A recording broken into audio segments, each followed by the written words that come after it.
Thank you very much for that nice introduction. Very happy to be here back here in Bratislava again. Very nice city.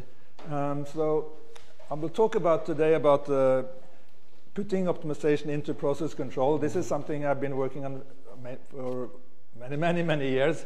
It's really to understand what you should control. That was the starting point, and that is linked to the economics. So today I'll present, have lots of slides here, so I'll go through the first part a bit carefully. And if you have any questions, just stop me as we go along. The first part is more on the optimization and part and how to put optimization into the control. Using, for example, the constraint optimization results, KKT. And then at the end I have some things that I will not have time to go through, which is more on how to design the control system using simple elements. But maybe we can do that some other time. Or someone is interested, we can stay behind there after the lecture. So yeah, this is just from Trondheim. I live in Trondheim, so you're welcome to come and visit. So Trondheim is like in the middle of Norway. It actually extends further, quite close to the Arctic Circle. So this is Trondheim here, and I always ask, if you look at this picture here, so is this midnight or midday?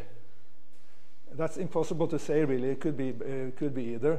So in the summer it would be the midnight, and in the winter it would be the middle of the day. But it's still nice to have it like this, because the sun kind of moves away. It doesn't go like straight up and down. It always moves like this in Trondheim, very close to the surface of the earth, somehow. Far north. Okay, this is a bit about me. Old picture. This is from an interrail. I don't think I came to Slovakia in 1973, but I came quite close by, actually. I came to Vienna and down to Yugoslavia. Yeah, so this is, I got my PhD at Caltech and have been in Trondheim almost since then. So for many years in the Department of Chemical Engineering. And this is my, if you have any questions, just stop me and ask. So this is my infamous homepage. It's like written originally in 1995 or something, or 1996, and I didn't change it since then. The design is the same. I put more things into it. So one thing you should note, which you mentioned already, Rado, is to have this, this goal of my research. The goal of my research is to develop simple yet rigorous methods to solve problems of engineering significance. So this has been my goal to. So actually, a lot of the things I've been doing has been looking at what people did before that I know work, but no one has really bothered to explain why it works. That's especially industrial things that people are using.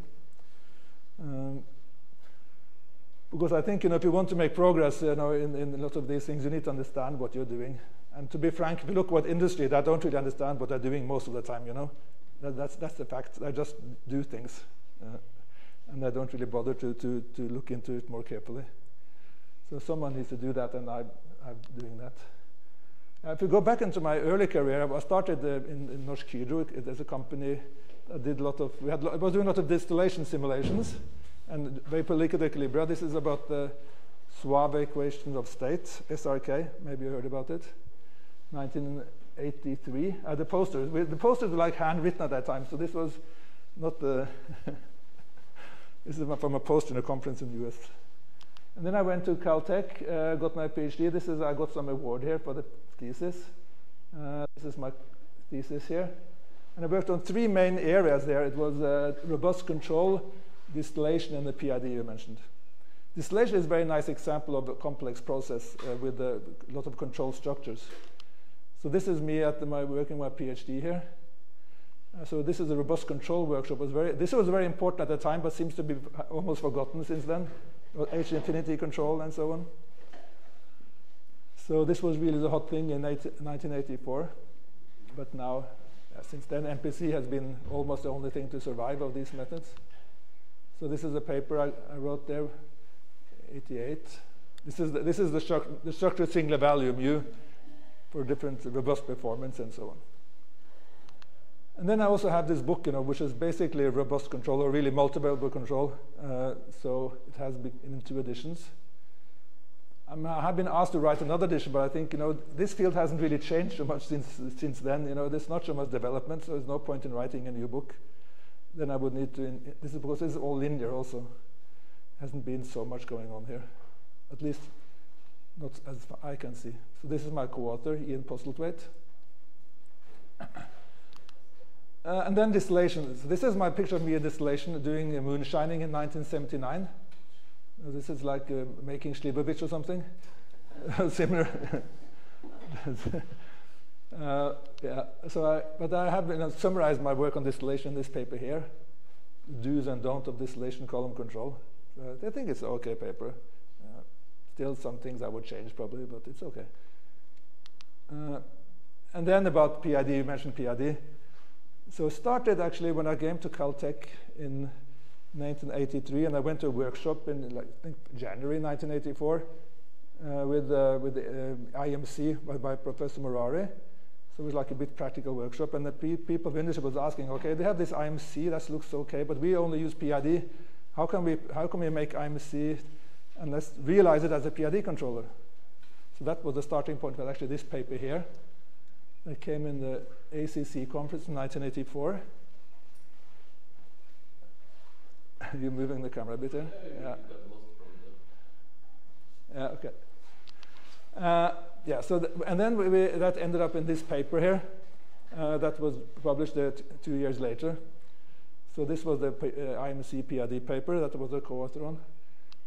But then I simplified it and made this, this is the SIMC rules that actually were really made for teaching, and I wanted to simplify a bit. So I tell my students, if you remember this rule, you can live happy with PID forever, But you just need to have this first or second order process, and then only one tuning parameter. And this covers also the integrating processes that were not covered. And in the IMC rules, you had like many rules, but here's everything is only one rule.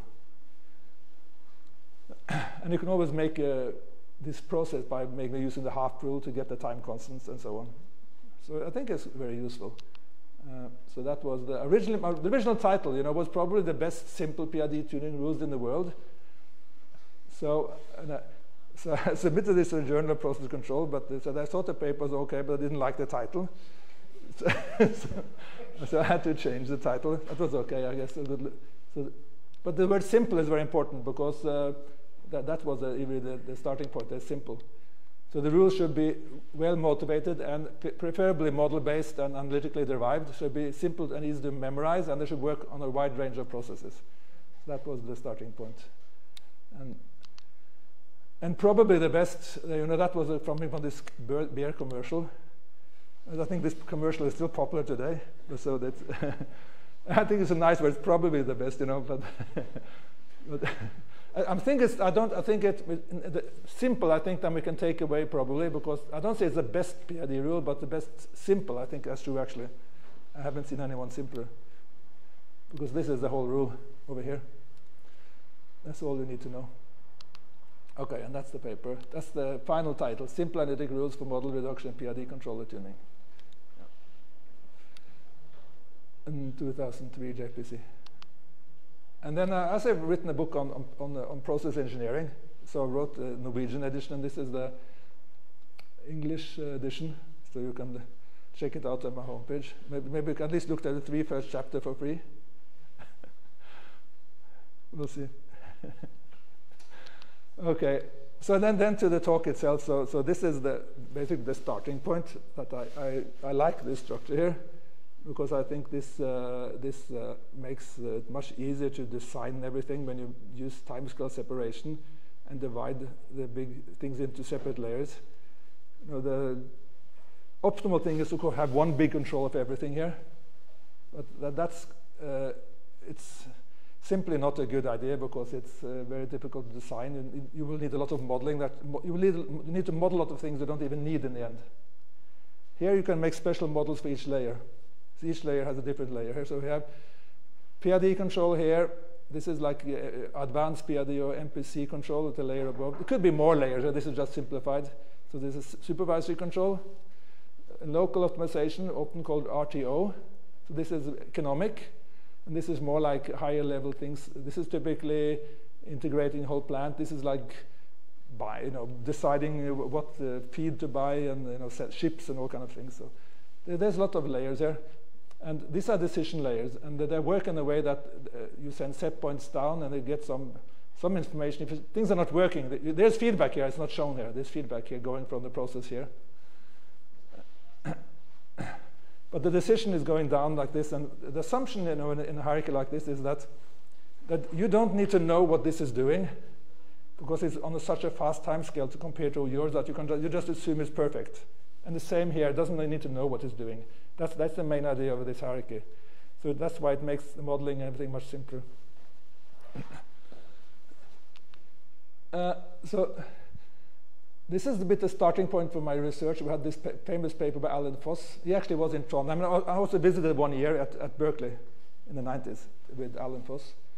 So he wrote in 1973 this critique paper of chemical process control theory, that the central issue to be resolved is the definition of control system structure, which variables should be measured, which input should be manipulated, and which links should be made between the two sets.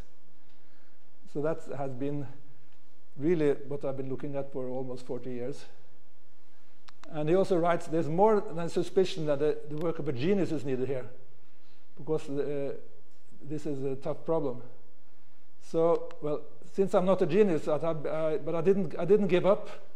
So I started working on this in 1983, and I think after 40 years, more or less, I wrote this paper last year. Advanced control using decomposition and simple elements has a lot of the things put in there. So you can download this paper for free, because it's actually open access also. So it's a very long paper in the annual reviews of control.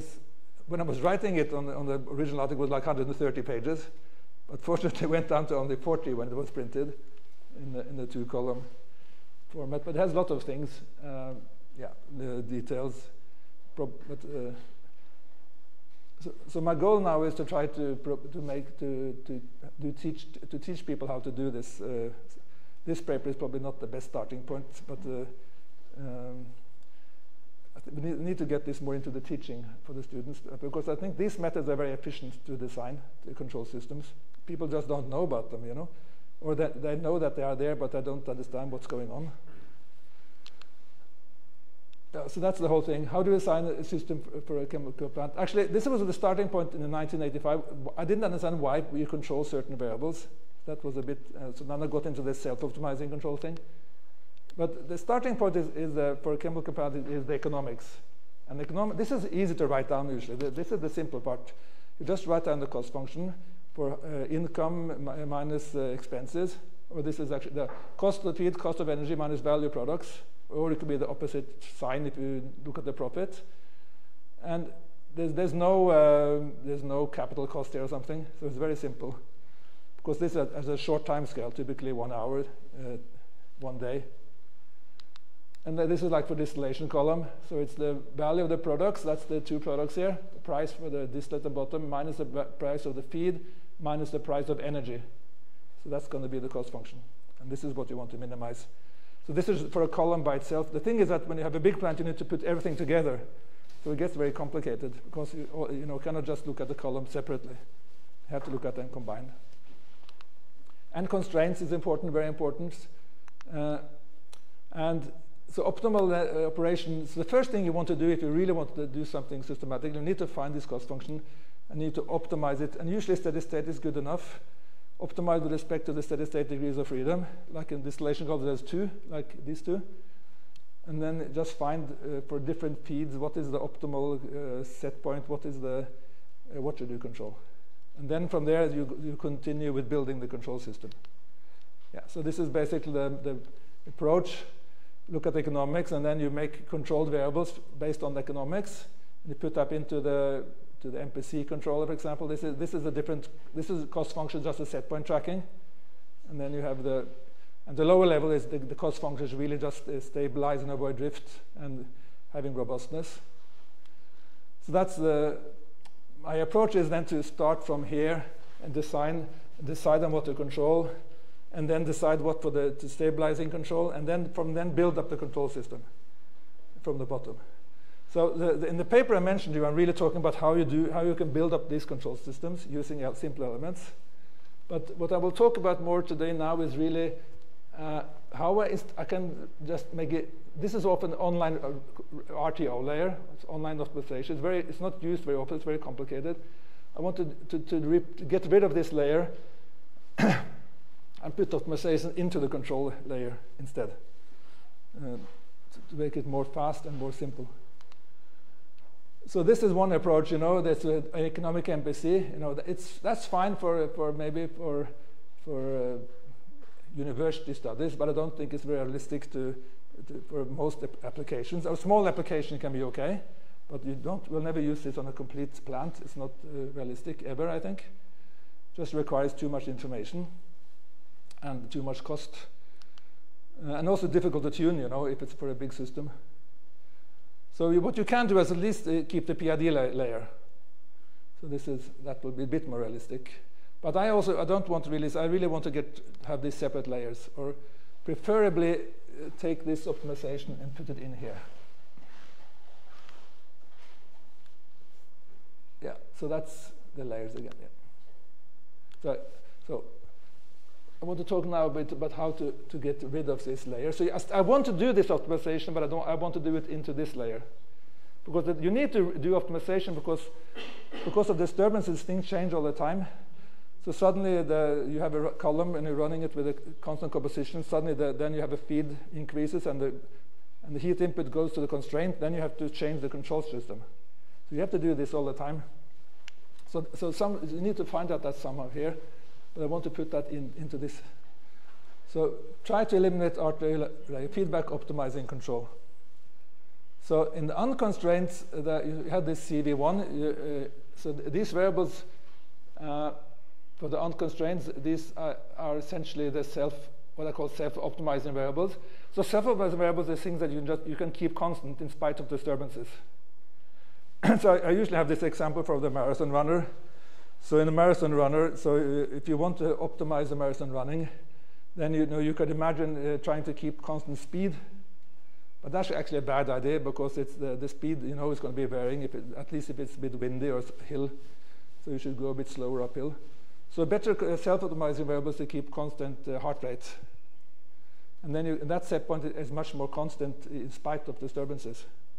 So that's a better example. So we have similar things in chemical plants also, or in any system, that you can try to find some smart variable to control. Now, the kind of ideal variable is just to control the gradient, the cost gradient to 0.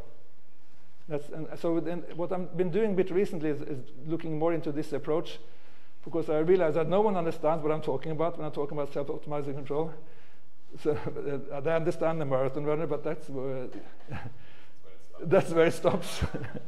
So I found out, okay, let's go for the gradient instead. I think this is something people, at least in academia, understand what I'm doing.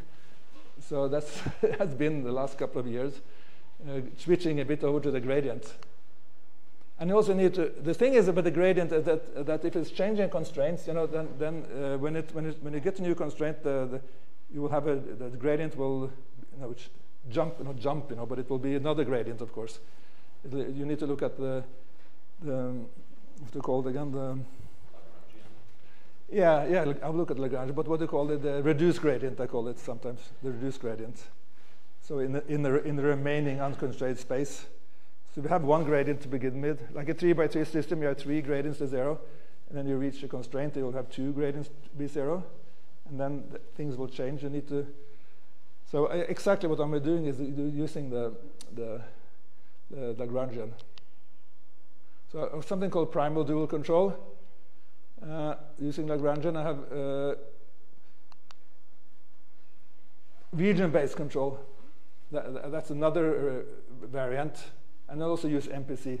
So I'll mention these 3 approaches now for how you can put optimization into the control layer. So all of them are actually based on the Lagrangian approach and the different variants of that. So let's start with so assuming that we're looking at the steady state optimization here. So that's typically okay for a chemical plant. Don't need to look at the dynamics at that No, I mean, in a few cases, dynamics are important, but it's probably 95% this is okay. So this is what I talked about, the unconstrained case. So then you want to have the gradient to be 0 to be optimal. So here I'm showing you this is the input, u. And this is the cost function that we looked at before. And unconstrained means that there's a minimum here. So you want to be here. So at this point, the gradient is 0. And if it's over here, the gradient is negative. And over here, it's positive. So actually, if you plot then just the gradient against the u, if the Hessian is constant, like the second order is constant matrix, then this is just a straight line. So this is easy to control. This is how we do feedback optimizing control. So if we can measure the gradient, I can just control it, and it's a very simple control problem. It's not nonlinear, at least not locally. So this is how you can go from optimization into control. That's the main idea. So, but the constraint case is a bit more complicated. So you have these are the constraints. G, somehow they're going to be active. That varies with these are the constraints here, but then some are active. And then you need to look at the Lagrangian here. So you have this is the unconstrained gradient, and this is the derivative of the constraints with respect to the input. I call that GU. This is the dg du here, and this is the Lagrange multipliers. So you know that if you minimize this unconstrained optimization problem, it will have the optimal solution. So that's the starting point here. Constrained optimization using Lagrange multiplier here. I guess most of you probably have had this before. They have called them the KKT conditions, and this is the most important one. These two. There are some additional ones, but it's not so important.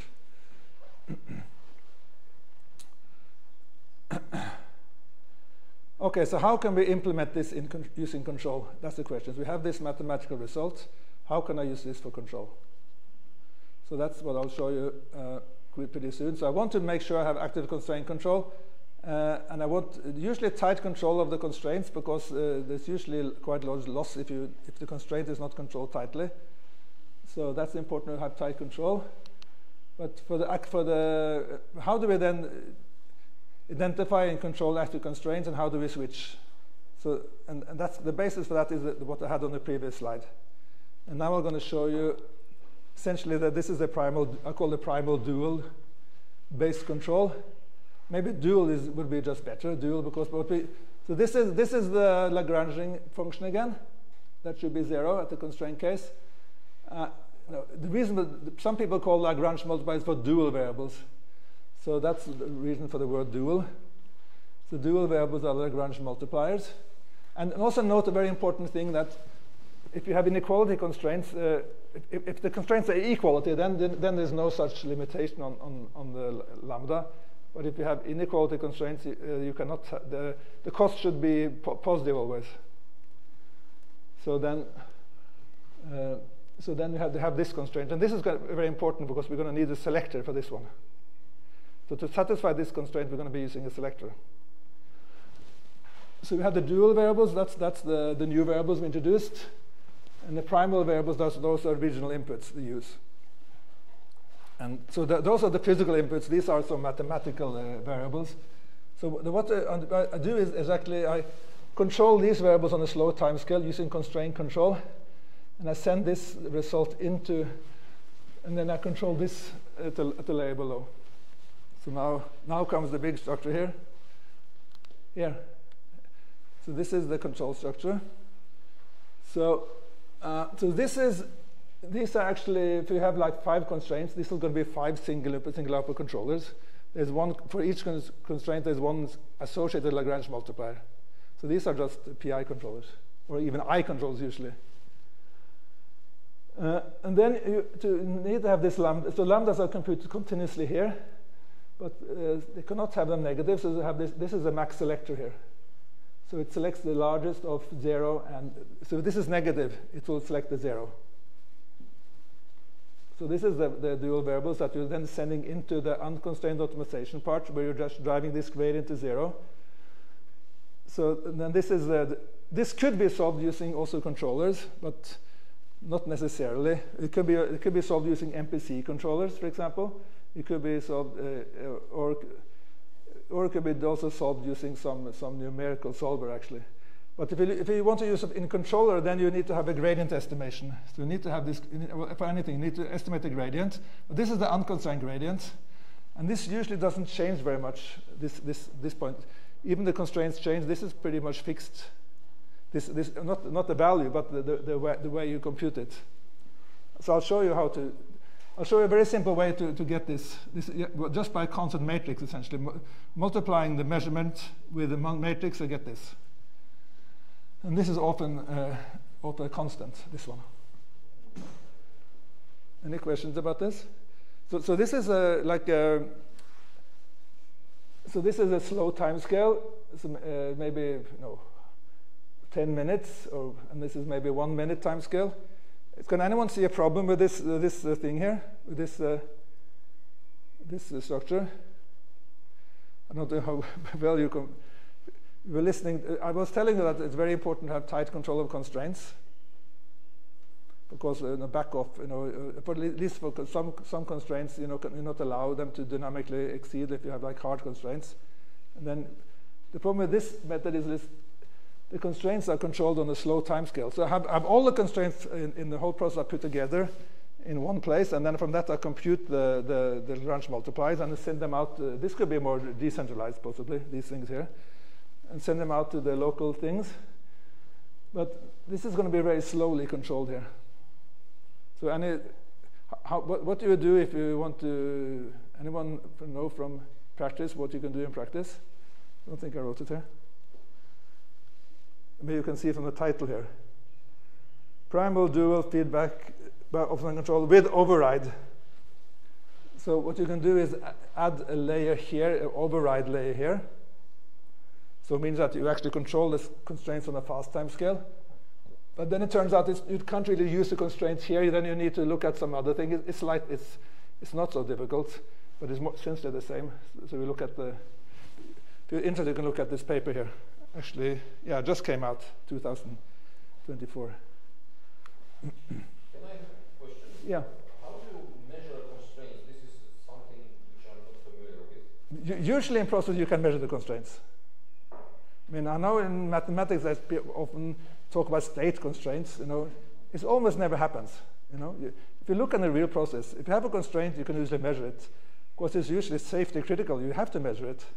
But there's some few cases where you cannot measure. Maybe a compressor. Maybe there's then you have some what do you call it? This distance to the surge limits and so on. So that's. But if you cannot measure it, you will usually estimate it. This is how it is. It's a fact. I know, because I always get this question when I write papers. That you have state constraints. No, you don't have state constraints usually in industry practice. You measure the constraints. So those are usually one of the best measurements you have. But the thing is, you need to control them.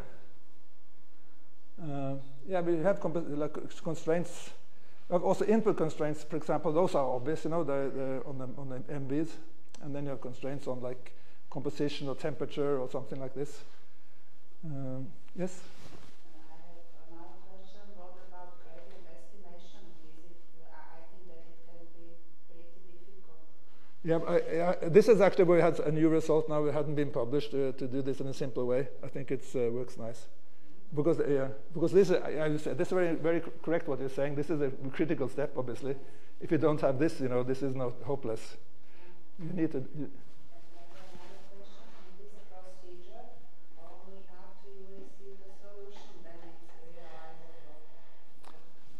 We're talking about stability, or talking about these are the. I mean, you have to have some assumptions about being that you don't have that it's convex or something like this, or at least locally. This is not global optimization in any way, obviously. This is local, but in most cases, I think this is good enough, for practical purposes.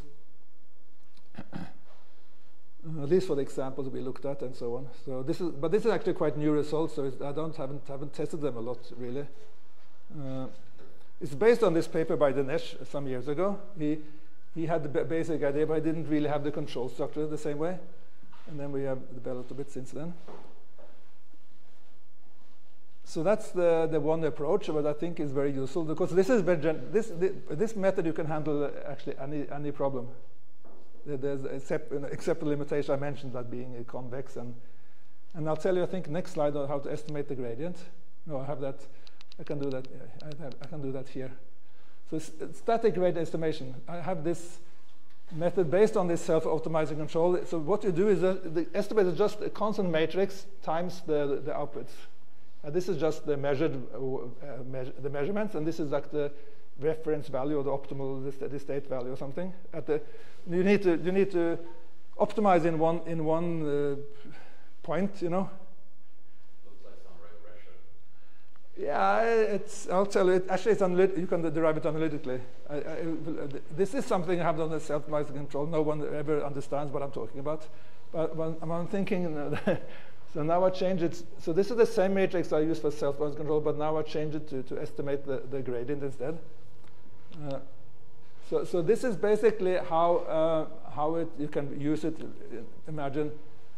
So this is the H matrix. It's going to be fixed matrix, and then you have this control loop here. And if you have constraints changing, then you need to do the adjustments that I showed before. You know that it's actually the lambda times Ju plus. It's a bit more complicated. But this is the expression. This is analytic expression for the H matrix. So this is the input, the primal variables. This is the measurements, y's, the measure. So this is just the gain matrix from the input to the outputs. This is what I call this is the sensitivity matrix, which how sensitive each measurement is to the disturbance. So disturbance is really key here. I mean, this is really based on disturbances. You need to know disturbances and how they affect optimality. So this is this matrix, and this is basically the expected magnitude of disturbances, and this is expected magnitude of the measurement error. So the y star is recalculated based on the disturbances. Otherwise, you will. Y star is a constant value. So you need to linearize the system so nominal. This is a nominal point. Yeah, but then you have a trivial solution for the zero gradient. Once your measurement is at y star, whatever y star is, then you have a zero gradient. Yeah, but you're not going to be there. It's very unlikely because the disturbances all the time. This is for the reference disturbance, D star. Yeah. This is the general disturbance. This is at D star. You have this value. It's very unlikely it's going to be. It's not. I don't think that's an issue really. So this is also just submitted to this. This is Lucas. We sent it to Computer and Chemical Engineering. This paper, just I think like a week ago. But it's based on old results. But what Lucas did was to make it work for gradients, because for gradients you need to make a certain choice here. Actually, so this is the thing. Yeah. So actually, this is very simple to implement, and I think of course, if it's a nonlinear system, it will not be perfect. But the thing is, for unconstrained variables, it's not so critical to be. You can always have a feedback around here. I'm not saying that RTOs should go completely away. You can even have, this what do you call it? Extremely seeking control. Could be setting set points there on the slow time scale. But I think I think for the examples we look at, and I'm quite sure this is going to work well for most cases, in many cases. So you can re-linearize if you want, at different operating. As you go along, you could imagine having some block to re-linearize and things like this. So any questions here?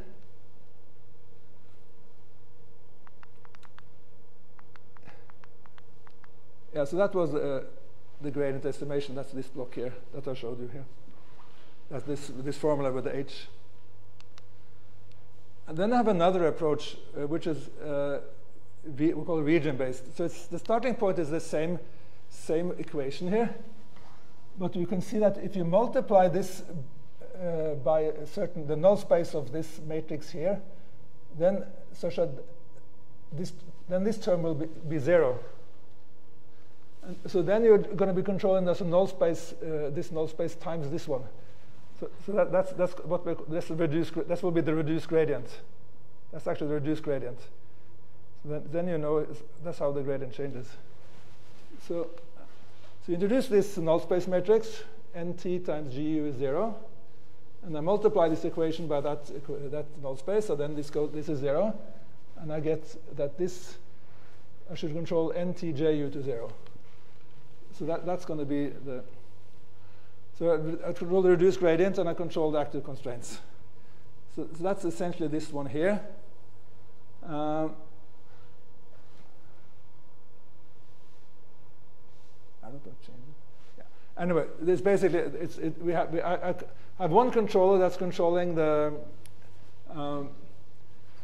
this n is going to be changing depending on what active constraint you have. So you're going to have many different ones here. That's why this has a lot of different ones. And then it's going to have a selector that pairs each of these with a constraint. So this is not general. For this to work, you need to have as many constraints. At least you need as many inputs as constraints, because each constraint can be paired with an input. So it's like so this becomes a pairing problem. So it's less general than the previous method, but but here you're controlling the constraints and everything at a faster time scale. So you don't need the override that we had on the other one. So that's this paper here, which also actually just published now, using this approach in Journal of Process Control. So that's I call the region-based approach. And then you can apply also this region-based approach instead of using this a bit more generally to MPC. So we have this paper here, region-based MPC with switching of cost function, I call it. So really, for each new constraint, you need to switch the cost function to control the gradient. Yeah, so in many cases, you have RTO, and then you have MPC, and you have a state estimator. I want to get rid of this RTO layer, this steady-state optimization. I can do that by changing the cost function. So each time I have a new constraint, I will change the cost function slightly. So you have the state estimator, but it computes then actually. So what I'm controlling is the active constraints and the same reduced gradient I've had on the previous slide.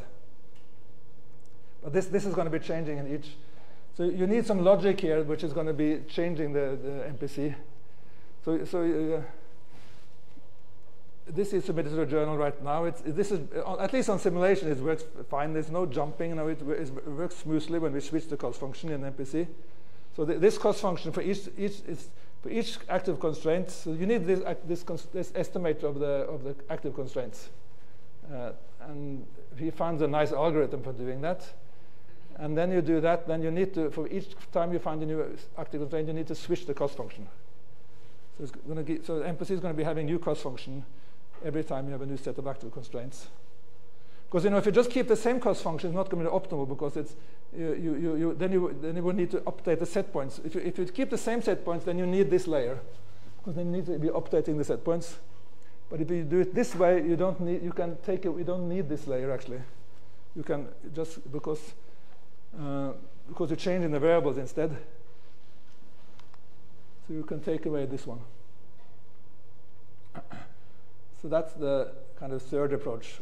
So everything is based on the same idea, really, the constraint optimization, but slightly different variants here. I think also this one can be quite useful, because here you can actually have an MPC that works in many regions and being economically optimal without having to change the set points into the MPC and still be economically optimal. I don't think you can do this any other way than this. And maybe some MPC people here, so they have some question.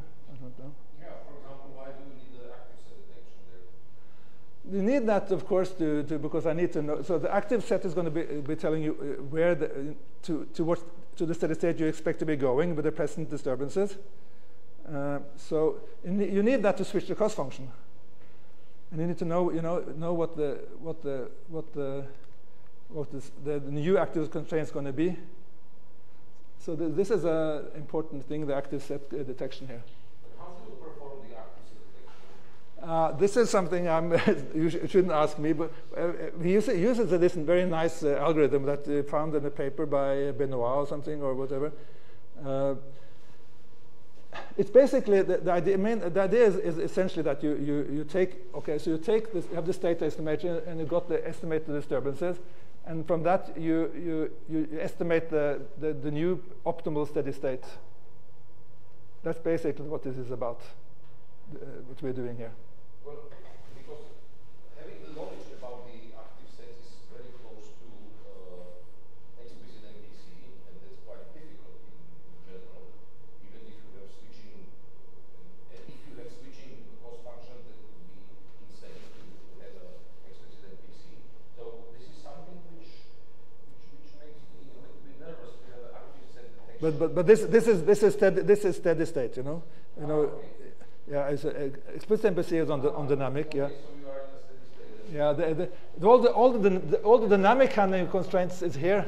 This could be the explicit MPC could be here. This is the steady state. Well, I don't want to have an explicit MPC there. Yeah, I know. Yeah, no, but any MPC can do. Having the active set detection, that's but once you are in a steady state, then okay. This is a bit like the override thing we talked about here, because this will take care of the constraints on the dynamic time scale. But this is making sure we're going to be moving to the right place.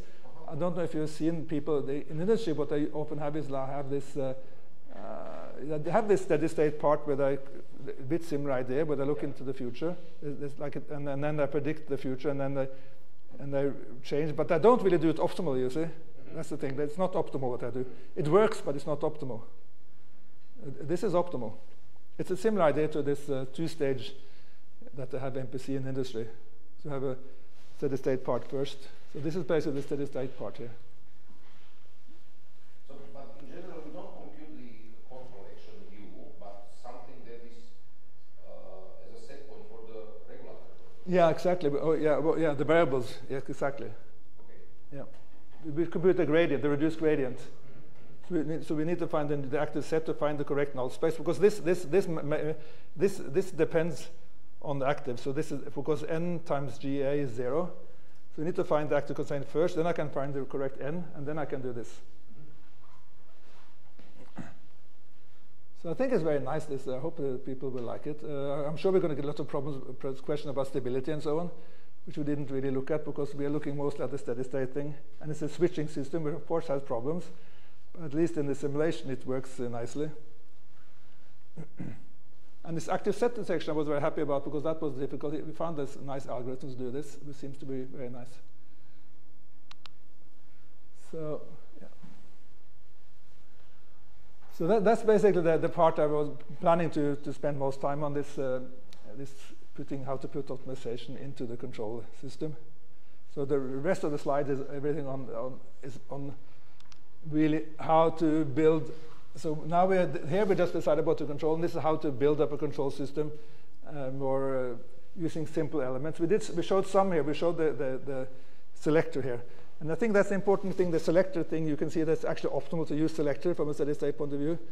Also, I got the impression, that before when people use what I call override control, oh, this is just some industrial things, that's not, they don't know what they're doing, they're just not optimal. But you can see from this, it's actually optimal from because it's constraint switching. You need this switching on the lambda variable, so it's a bit similar idea.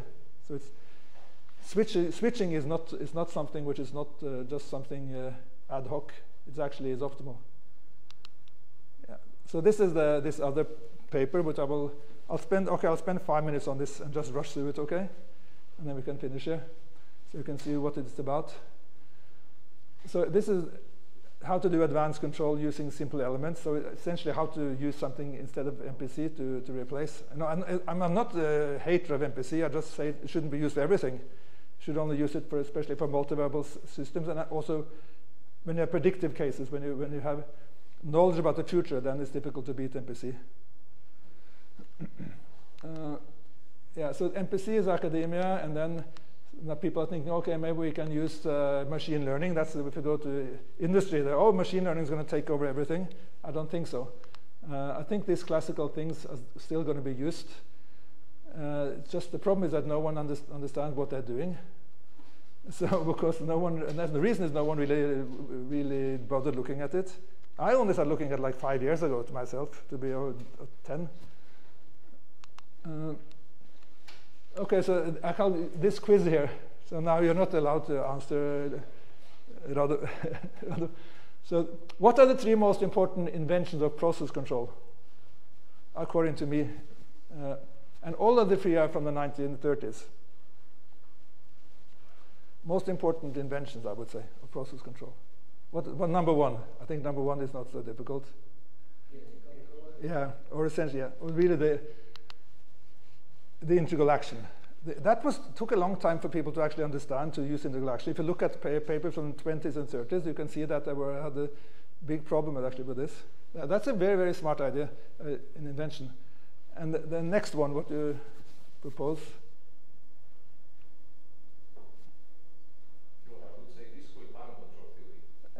No, not according. This was not discovered in the 30s, I think, maybe. It's more to the control structure, okay, not so much the theory. It's a cascade control. This is a very smart way of dealing with the system, using like extra measurements and how to make it a simple control system.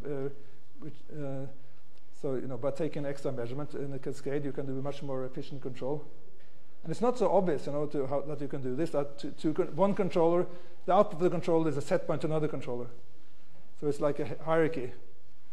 And the third one, which is maybe not so obvious unless you're in the process control, which I think is really nice, it's actually ratio control. Ratio control is when you have a reactor, you need to mix the feeds in ratio. And the thing is, you don't need a model to use ratio control. You just need to know the insight you don't need to even know what you're going to be controlling. So this is a very, very powerful approach. So I think these are the 3 most important, for at least for process control. So these are the 3 of the elements that are important, and then I have a lot more. So this is from the paper. I have cascade ratio, have valve position control, I have selective control, that's very important, the selectors, split range control, separate controls with different set points, another valve position control, anti-wind-up, of course, that's important, 2 degrees of freedom things, gain scheduling, feed forward, decoupling elements, linearization, calculation blocks, static estimators, static elements, of course, standard logic. This is a bit randomly put together, but that's the kind of the list I discussed. And in this paper, I have all the stars are discussed in some detail in this paper, in this long 44 pages paper here. And I have one approach we can use to combine this a bit. That's this input transformation I talked about to Rado yesterday. That's something I use in industry a lot, but that also has not been used. Anyway, so I'm not going to go through this. I'll just see this is. So I have some talk. You can go through the. Yeah. So these are a bit. I have 3 cases of switching. CB switching. That's when you have one input, many outputs. Then you have MV switching, many inputs and one output. And then you have MV switching when you reach constraints typically. And I covered these. MV switching, there's 3 alternatives. That's important to know. Split range control, multiple controllers, valve position control. Have some example for a house here. You can. This is split range control for a temperature in the room. Using 4 inputs here. Have expensive, have AC, air condition, cooling water, hot water, electric heat, and you can use them in a certain order. We can have another approach is to have different set points, so not have split range control, but different set points here. That can be good. That's maybe more easy to implement. And then we have CV switch. For CV switching, there's only one thing. That's selectors, and that's the maximum mean selector, sometimes called override. And this is a typical example of an override. So you want to control this temperature in the furnace, the steam temperature. So this is like a 1-stew boiler, but you have to avoid that the temperature is too hot here. So you put you want this as a max. So you put in the max temperature here, and there's a min selector here. And we'll give up controlling this when this reaches the maximum. So this is a typical selector. And this is not override. This is an optimal solution, really, if we look at it. yeah, and I have some rules for the sign-up selectors, which I didn't see before. Yeah, and here's an example of MB-CB switching. This is anti-surge control. So then you actually don't need any selector at all, because there's a built-in selector in the valve here. Anyway, and then you can do different. So here, you can make it a bit complicated. You have like 3 loops going into one max block here. This is a pressure control, flow controller. Actually 4 loops going in here. So it's possible to put together quite complicated things and specifications using such blocks. And this is steady state optimal. And I did a lot of inventory control. This is like a wonderful structure. This is from Shinsky. Let's see here. Yeah, this is from Shinsky here. So for each, like in a process, you typically have inventories in series, but should you use the inflow or outflow for the level? That's always the question. So in this idea, you use both and you switch around. So this is called bidirectional inventory control. So you have a minimum selector on all the valves, and then you have each level has a high and low level controller set point, and then you have 2 controllers for each. And everything is running here at the same time all the time, and it switches automatically back and forth. It's amazing. It's almost like magic. Yeah, so it's important input. In many problems, optimal steady state solution is always at constraints. In this case, the optimization layer may not be needed if you can identify that constraints and control them using selectors. This is anti-windup. This is how I like to do anti-windup. But I didn't find this in the industry. This is from Ostrom. This approach here, using the tracking time. Yeah. Okay, so conclusion that the classical advanced control works very well in many cases. To a large degree, it's based on optimization by feedback, so by measuring the constraint. Need to pair. That's the disadvantage with these approaches, is that you need to pair input and output. Well, the advantage is that you can specify directly the solution, so you know what's going to happen. The disadvantage is that for an interactive system, this might not be possible to do. And also another advantage is you need to only model for part of the process. You don't need to make you don't need to get a model for lots of things you're never going to use. I think the main challenge in these methods, which are very powerful, is that we need better teaching and design methods. MPC may be better and simpler for more complex cases, but MPC does not necessarily work on all problems. Like the bidirectional inventory control, it's not so easy to do that with MPC unless you use some tricks.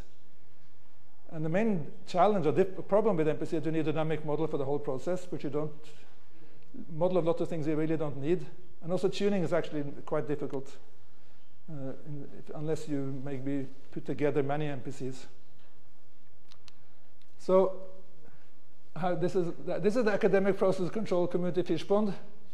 So we have lots of fish going in this direction here towards optimal centralized solution. That's economic MPC. So all the fish here. Then there's one fish going in this direction. Simple solution that will work. This is like PID++, advanced PID. So that's me. So, but I'm feeling a bit lonely. So I'm just hoping that some more people can join me in this direction, so we get more balance, in this fish pond here. I think it's needed. Okay, so thank you for your attention.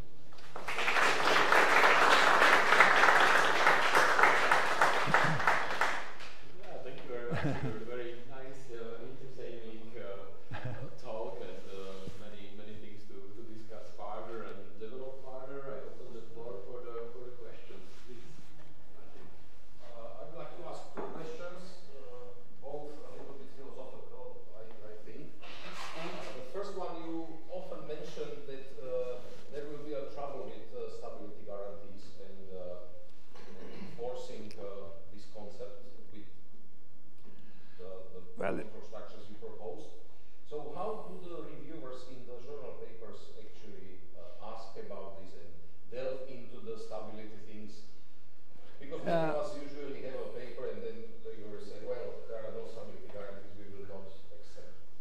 Yeah, that's true. But what I usually do is respond. I say, well, you are basing your stability guarantees on MPC, right? Yes, and MPC, you're assuming that you can measure all the. Usually, they also measure all the states. Have you ever seen a system where you can measure all the states? No. So I say, so your stability results are worthless. I don't say this way, but a bit more gentle. I say, you know, this is. Okay, so the weight of your name and your expertise, and every reviewer say, well, okay. Yeah, maybe. I think you just add one little assumption, and then you say all the. Yeah. But of course, you know, we talk about switch systems. You know, there's essentially no theory for switch systems. It doesn't exist. Probably will never exist because it's so complicated. So if you're going to have that as a starting point, you cannot accept anything with selector switching. Then that's going to be, yeah. Then. Isn't it like the system is not really switching? You are just switching the controller. And it's also steady state. Of course, I mean, I'm sure you can get into limit cycles or you know, probably even you know, what do you call it? This when it's infinite. What do you call it when it's this nonlinear thing? Not noise, but what do you call it? Anyway, with a you know, we have if a time delay in nonlinear system, and you have something you can easily get. You know, it's extremely dependent on the initial state. We have integration. What do you call it? You know, don't anyone help me here? I always forget. No, because I talked about nonlinear theory. It was very popular, like in the 90s. This thing came. Mandel brought and what it is. Chaotic behavior. Chaotic behavior. When in switch systems, you vary, especially on the small time. It's the same problem you have with adaptive control. You can get into chaotic behavior quite easily, but it doesn't really. It's not necessarily a big problem because it's usually at a very small time scale or fast time scale, and not large magnitude. Okay. And the second question probably will be with concerned with this figure you have just shown here, or this picture. So we have the MPC, that's a rigorous design based on the model, based on principles. If you do it right for a certain system, you have all the stability guarantees and every nice properties, optimality and whatsoever. And then you have the PIDs when you need to do all those tips and tricks. You don't have the stability guarantee, it may not work, you need to spend I don't know how many hours to tweaking the control structure. So I don't want to diminish your work, but why do it actually? Well, I think it's much. This needs to be done, and it works so much better because the stability guarantees. Actually, in practice, probably PID has much better stability guarantees because you start from the bottom and you can tune with the gain margin, phase margin. So you know this, and you build it up in a hierarchical manner. If you have timescale separation, you're not going to introduce instability by higher levels. So if the base level is stable, you're actually going to be okay. That's where the stability problems are. The MPC guarantees, are more theoretic. They're not real. As I say, you make the assumption that you can measure all the states, which of course makes no sense. And like time delays, for example, you don't even include usually. At least you have to have it maybe in discrete form. You can include it, but still, it's. I mean, the guarantees that you have there, I don't think are very practical for real applications. Yeah, well, for researchers who want to publish. Yeah, but but it's not the real, because I say, okay, so because all the papers I see on MPC when it's non-linear, I always assume you can measure all the states. I mean, this is completely unrealistic. And as soon as you put in a state observer, then all the guarantees are gone. You have this famous paper by John Doyle. Guaranteed stability margins or robustness of LQG controllers. And the abstract is there are none. That's the whole abstract. There are none. 3 words. That's abstract. Guaranteed. As soon as you so LQG, because of the separation principle does not hold. I mean, the kind of uncertainty I was looking is just parameter change in the model. And then you can show, I think it's almost like a double integrating process, and you have basic observers. So, well, I'm not saying this is a good design, but if you tune the observer, in one way, and then you put it together with the controller, separately they look okay, and then put together it's extremely sensitive to error. So the separation principle simply doesn't hold. So you cannot just say, oh, I'm going to have an estimator for the states. No, it's not true. It doesn't hold.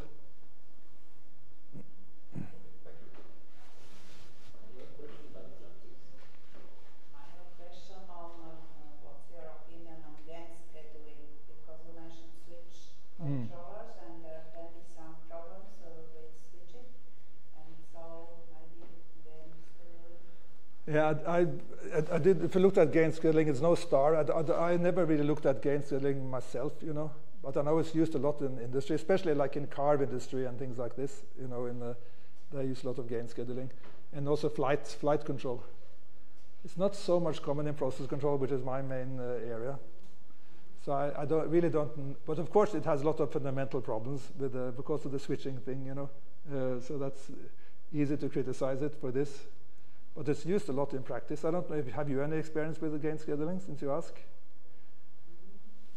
I can't state some example, but I have read papers on it, and also with the practical implementation. Yeah. And the switching really cause problems. Yeah. No, it's a similar problem, to what I'm having, but I haven't really looked into gain scheduling. But And if there is a multimodal system, yeah, then I think that it can be better.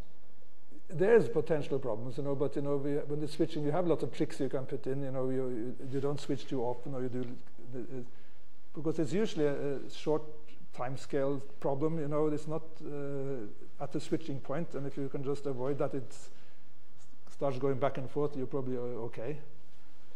Yeah, I mean, the problem is that these things, the switch systems, I try to look into a bit theory. There's very little theory on it because it's so complicated to do. But I think you cannot just say that we're not going to use these methods because we don't have this theory. Then we're going to be taken over by machine learning, because they do all kind of things that have no theory. So they just they say we have the data and we're going to learn forever or something. So I think we have to be a bit realistic here if we want to make something, to help engineers to make things work. This is my goal, and then I cannot always have as nice and clean as you would like, maybe.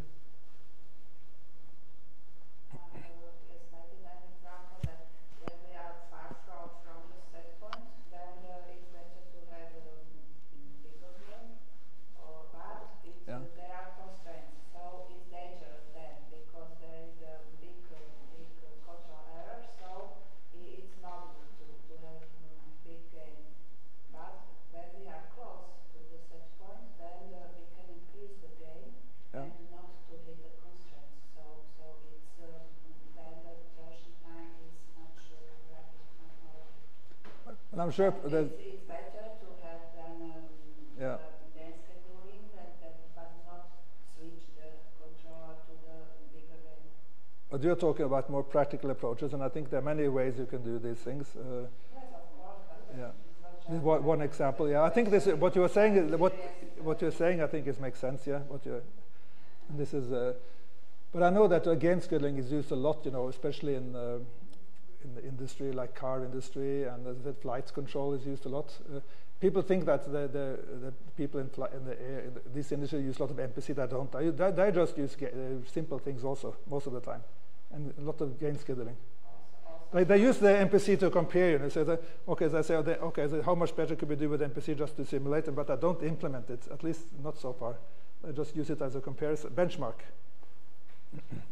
maybe to get ideas for how to do better.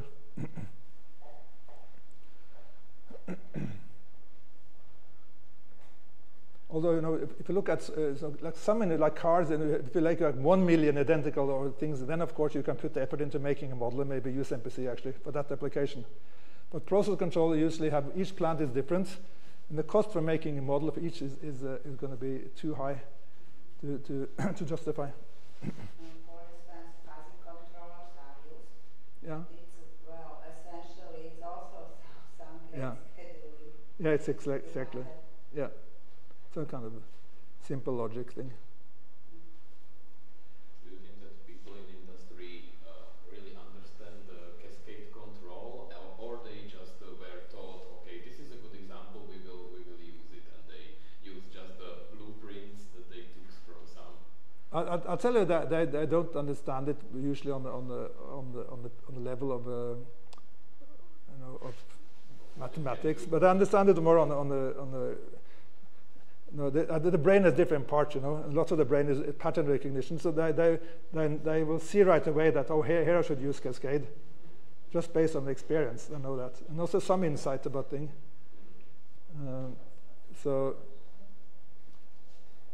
Because even I've been looking at what timescale separations did you have for cascade control?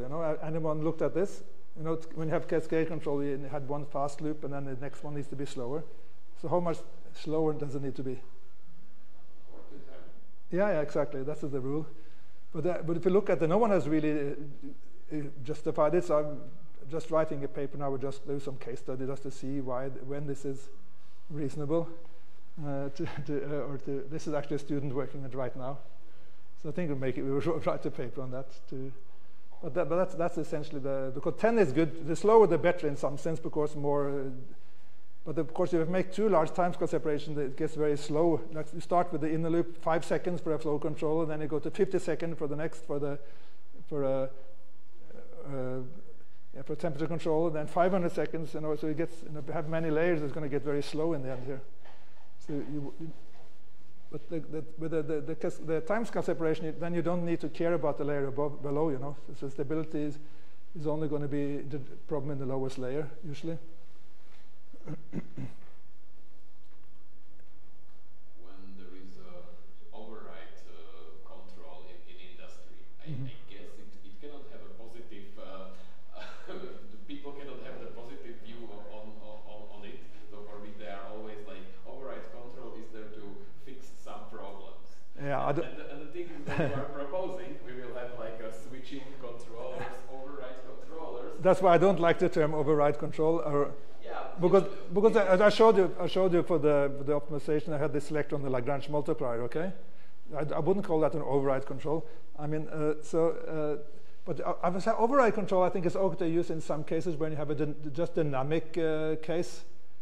But at steady state, I think it's not right to call it override because it's actually optimal. The switching is optimal, but yes, of course, and NPC can be so optimal. My point is. Yeah. Whether this kind of switching controller structure wouldn't have the same problems in industry as NPC has, for example. Yeah, that it's difficult to tune that people. It's not so difficult to tune if you do it right, I think, actually. Okay. Yeah. But of course, if you have people that have never taught you any method, it's not so easy. You just do it more by intuition. Yeah.